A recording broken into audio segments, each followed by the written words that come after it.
Shalom, saudara yang terkasih di dalam Tuhan. Matius pasal yang kelima, ayat yang ke-17 sampai 20.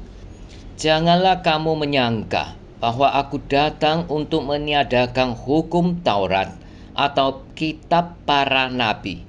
Aku datang bukan untuk meniadakannya, melainkan untuk menggenapinya.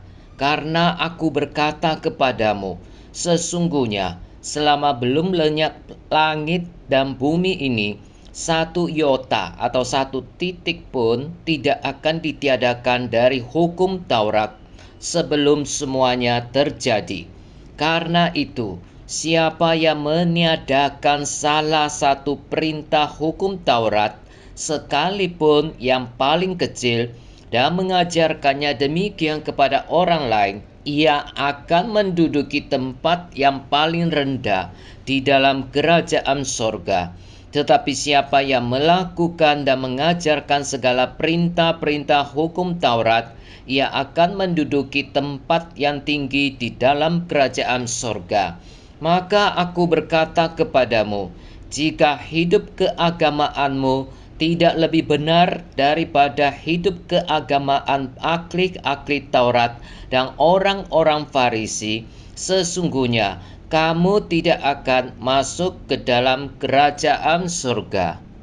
Saudara, di dalam pengajaran khotbah di bukit, sebelum Tuhan melanjutkan aplikasi dari karakter Kristen dalam berbagai aspek kehidupan sehari-hari, Tuhan Yesus terlebih dahulu menyampaikan beberapa koreksi yang terjadi dalam konteks kehidupan agama orang Yahudi pada zaman itu.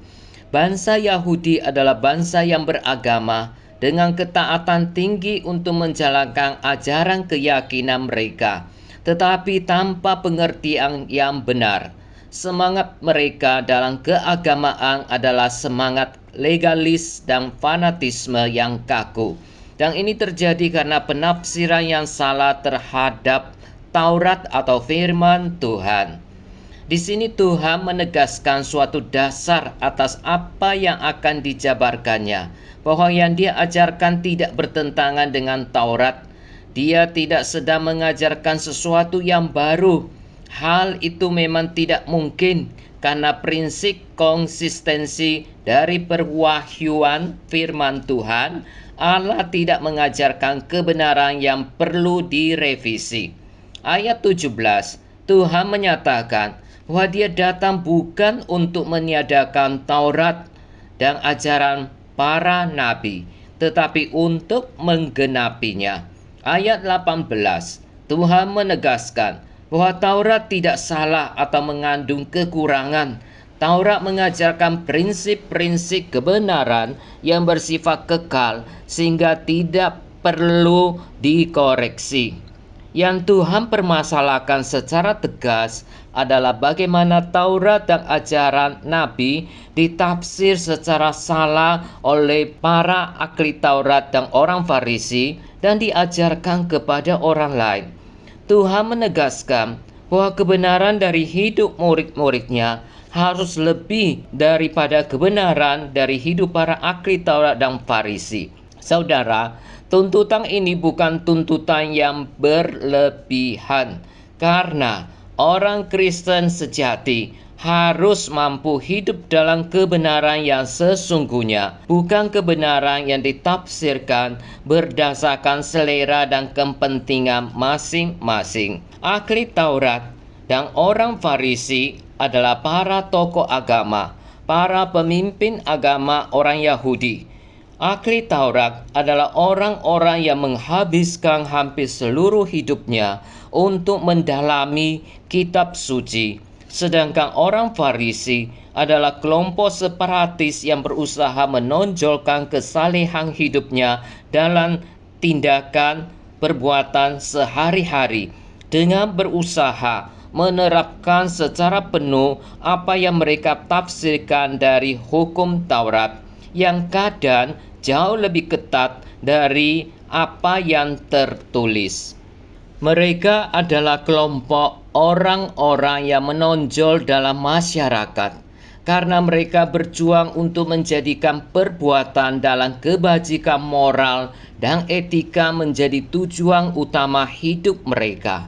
Tapi kepada mereka lah begitu sering Tuhan mengkonfrontasi dan mengoreksi karena ajaran mereka yang dimana mereka salah menafsirkan akan firman Tuhan. Saudara, mereka tidak menyadari akan kesalahan mereka. Bahkan mereka sering menganggap diri mereka benar. Lalu apa sebenarnya kesalahan mereka? Pertama, keagamaan mereka bersifat eksternal dan bukan menekankan kesalehan hati. Kedua, mereka lebih menekankan yang bersifat seremonial daripada yang esensial, melakukan upacara keagamaan secara ketat tetapi tidak mengerti dan menghayati ajaran moral di baliknya. Ketiga, mereka menentukan sendiri mana hukum yang lebih penting dan mengabaikan hukum firman Tuhan yang lain tanpa mengerti apa makna dari hukum tersebut.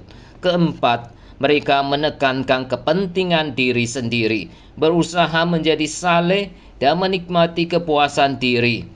Dengan kata lain, tujuan akhir dari semua usaha mereka bukan untuk kemuliaan Allah, tetapi untuk kemuliaan diri sendiri. Saudara, kesimpulan dari semuanya ini adalah bahwa mereka lebih menekankan kalimat hukum daripada prinsip ajarannya. Mereka lebih menekankan aksi daripada motivasi. Dan mereka lebih menekankan melakukan daripada menjadi. Di sini jelas bahwa hidup orang Kristen tidak saja diuji secara doktrin, tetapi dituntut untuk hidup dalam kebenaran. Tanpa bukti ini, orang hanya sedang menipu dirinya sendiri. Saudara, tujuan utama dari hukum atau firman Tuhan bukan untuk membuat hidup menjadi terkungkung oleh larangan, tetapi untuk menjadikan kita serupa dengan anak Allah, yaitu serupa dengan Kristus.